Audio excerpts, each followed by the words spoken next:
Hey guys, Fuzzy here. I just thought I'd show you some of this. I love my country, but I fear my government, and that's where we stand now. Defend your Constitution before it's too weak to defend you. Okay, we're going to go over something here. Alright. This is Canton Repository, August 22nd, 2002. Okay, Canton, Ohio. Plane crash simulation planned for September 11th. Okay.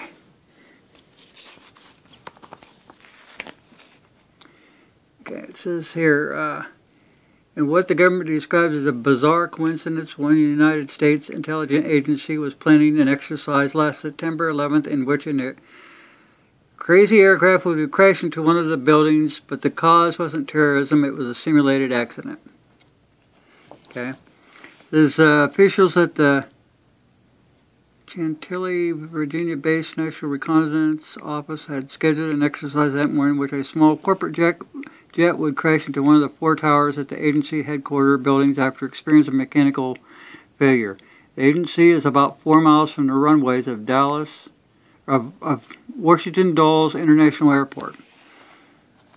Agency chiefs came up with a scenario to test employees' ability to respond to a disaster. No actual plane was to be involved to simulate the damage from the crash. Some stairwells and exits were to be closed off, forcing employees to find other ways to evacuate the building. Terrorism was to play no role in the exercise, which had been planned for months. According to coincidence, American Airlines Flight 77, the Boeing 767 that was hijacked and crashed into the Pentagon, took off from Dulles at 8:10 a.m. on September 11th, 50 minutes before the exercise was to begin. It struck the Pentagon at 9:40 a.m., killing 64 aboard the plane and 125 on the ground. Okay. Here's Salem News, September 25th, 2001. And Terrorism Training Manual covers eerie precedent. It said here, a Salem fire inspector got a bit of a jolt after rummaging through his locker at the fire department Monday. After finding an old hardcore cover book on the Salem Centennial, he fished out a United States government training manual titled Emergency Response to Terrorism Basic Concepts Student Manual. The blue book cover was printed by the Department of Justice Federal Emergency Management Agency in June 1997. Wet through him was a depiction on the cover showing a portion of New York City skyline with the Twin Towers of the World Trade Center. The North Tower is squarely targeted just off the dead center with crosshairs. I pulled that book out this morning, I looked at it and had the Twin Towers on it. So anyway, here's Twin Towers, Emergency Response to Terrorism. Basic Concept Student Manual.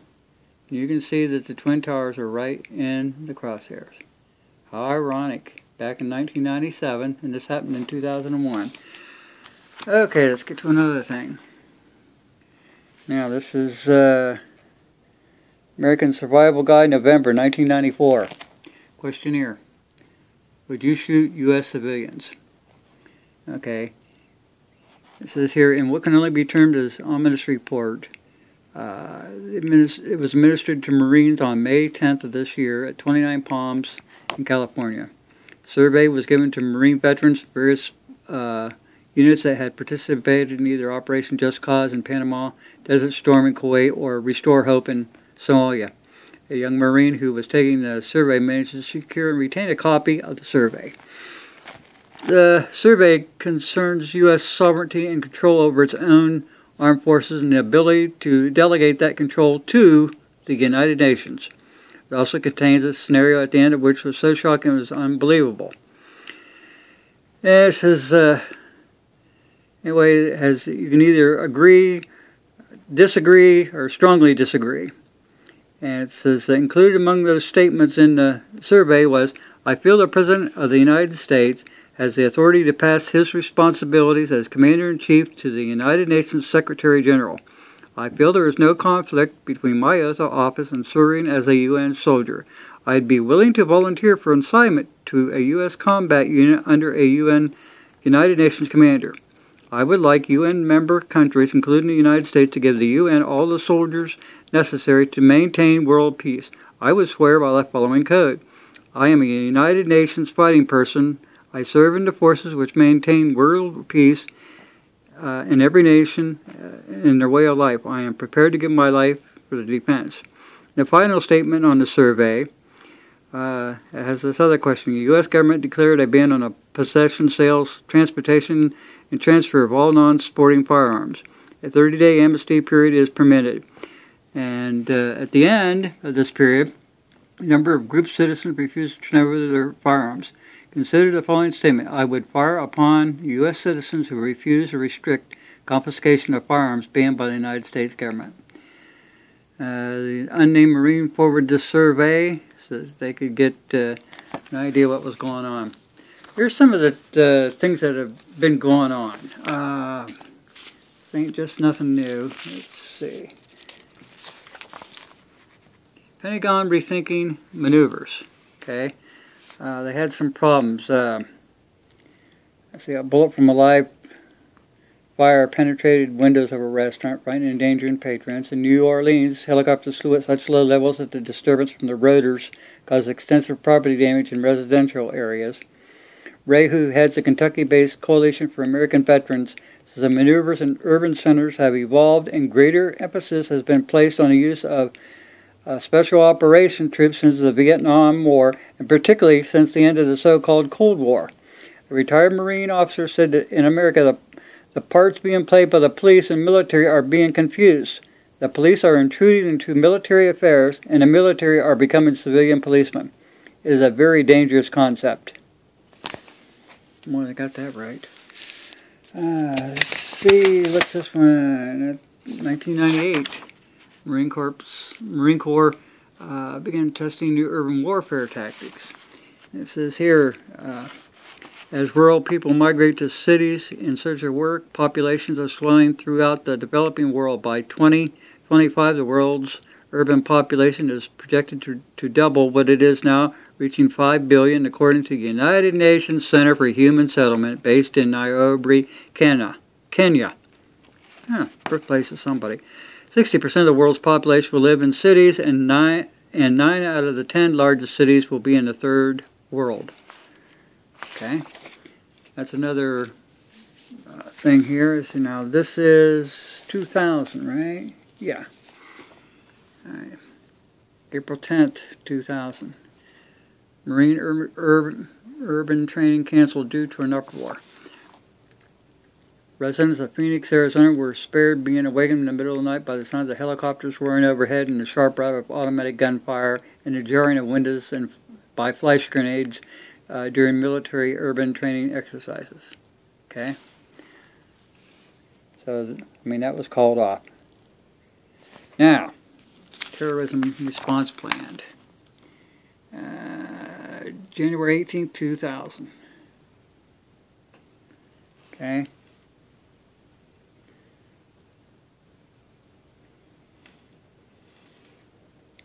The Clinton administration has tasked the military with establishing commands in case of terrorist attack on the United States in the past. Federal law enforcement agencies have been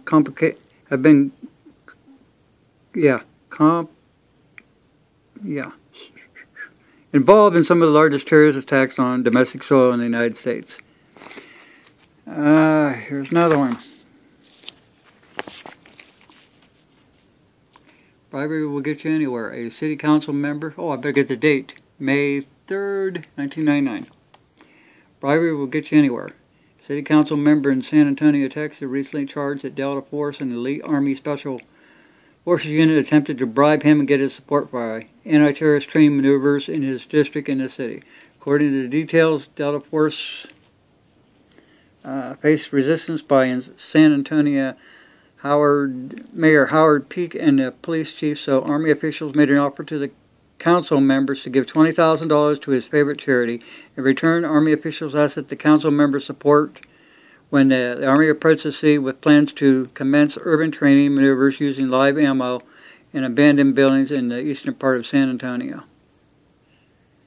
It says here, Delta forces will do whatever it takes in order to land in your neighborhood. Well, maybe they would. Maybe they wouldn't.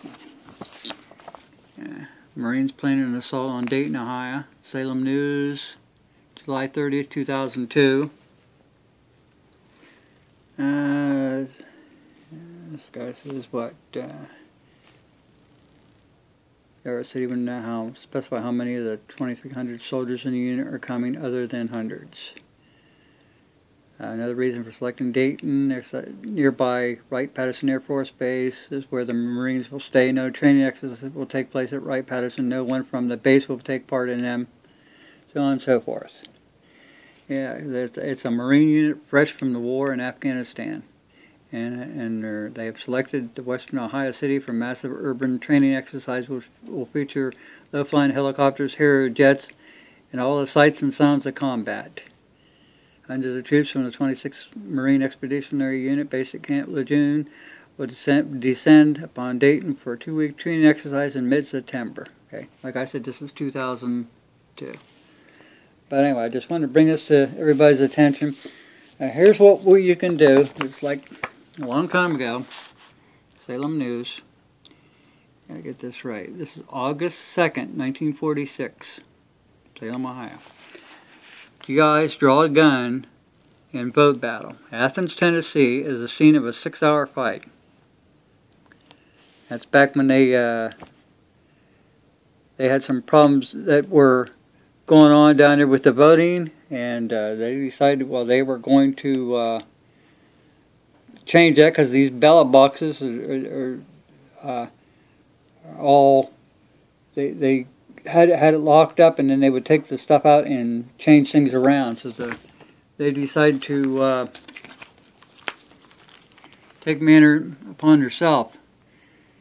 It says, XGIs take up arms to preserve the ballot box. The militia of McMinn County, 1946. Yeah, it says, you can't fight City Hall. It says, one person cannot prevail against authority. It's hard for one person alone to move any large organization, even if he heads that organization, but there is strength in numbers. The American Revolution began when individuals combined to oppose British oppression. When the king responded to peaceful petitions with armed forces, the protesters became rebels. There's also strength in arms. Yeah. Just something to... Well, this is June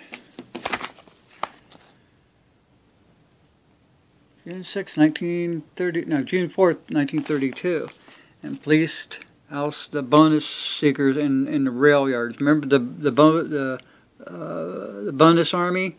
Yeah, 400 patrolmen faced marchers in Cleveland. Okay, 3 trains held in yards. Railroad heads route out governor, but are denied militia, so on and so forth. Yeah. Okay, the nation's debt today is $17.5 million more than, and it's 15 times higher than it was when the war in World War I started. So just little tidbits, but I just thought I would get that out there. I'll tell you this: